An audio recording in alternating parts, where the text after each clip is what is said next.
குருவடிகளே சரணம். Hello friends and viewers, எல்லாருக்கும் வணக்கம். திருப்பாவை பாடல் 8. கீழ்வானம் வெள்ளென்றெருமை சிறு வீடு மேய்வான் பரந்தனக்கான் மிக்குள்ள பிள்ளைகளும் போவான் போகின்றாரை போகாமல் காத்து உன்னை கூவுவான் வந்து நின்றோம் கோது களமுடைய பாவாய் எழுந்திராய் பாடி பறை கொண்டு மாவாய் பிளந்தானை மல்லரை மாட்டிய தேவாதி தேவனை சென்று நாம் சேவித்தால் ஆவா வென்றாராய்ந்தருளேலோர் எம்பாவாய். திருமால் கண்ணனாக அவதாரம் எடுத்து கோகுலத்தில் வளர்ந்த போது கம்சனால் அனுப்பப்பட்ட குதிரை வடிவம் கொண்டு வந்தவன் கேசி என்னும் அரக்கன் கம்சனின் அழைப்பை ஏற்று வடமதுரைக்கு சென்ற போது கண்ணனை கொல்ல மல்யுத்த வீரர்களை கம்சன் ஏற்பாடு செய்தான். அவர்களை கண்ணன் கொன்றான். இவ்விரு நிகழ்ச்சிகள் இந்த பாடலில் இடம்பெற்றுள்ளன. நாரினால் கட்டப்பட்ட அணிகலன்களை அணிந்த பாவையே கிழக்கு வானம் வெளுத்துவிட்டது.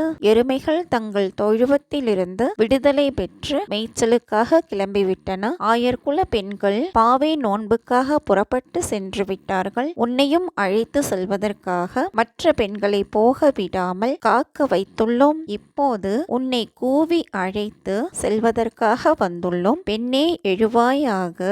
இசை கருவிகளுடன் அவனை பாடுவோம். குதிரை வடிவம் எடுத்துக்கொண்டு வந்த அரக்கனின் வாயை பிளந்தவனும் மல்யுத்தம் செய்ய வந்தவர்களை கொன்றவனும் ஆகிய தேவர்களுக்கு எல்லாம் தேவனாகிய கண்ணனை நாம் வணங்கினால் நமது குறைகளை கேட்டு ஆராய்ந்து அருள் செய்வான். திருவெம்பாவை பாடல் 8. கோழி சிலம்ப சிலம்பும் குறுகெங்கும் ஏழில் இயம்ப இயம்பும் வெண் சங்கெங்கும் கேழில் பரஞ்சோதி கேழில் பரங்கருணை கேழில் விழுப்பொருள்கள் பாடினோங் கேட்டிலேயோ வாழியே தென்ன உறக்கமோ வாய்த்திரவாய் ஆழியான் அன்புடைமை ஆமாறும் இவ்வாறோ ஊழி முதல்வனாய் நின்ற ஒருவனை ஏழை பங்காளனையே பாடேலோர் எம்பாவாய். துயில் எழுப்பும் பெண்கள் பொழுது விடுந்துவிட்டது என்பதற்கு அடையாளமாக கோழி கூவுகிறது. மற்ற பறவைகளும் ஒலி எழுப்புகின்றன. பொழுது விடிந்துவிட்டது என்பதை அறிவிக்கும் வெண் சங்குகள் முழங்கும் ஒலியும் கேட்கிறது. ஒவ்வாமை கூற முடியாத ஒளி வடிவமாகவும் கருணையே வடிவமாகவும் உண்மையான பொருளாகவும் விளங்கும்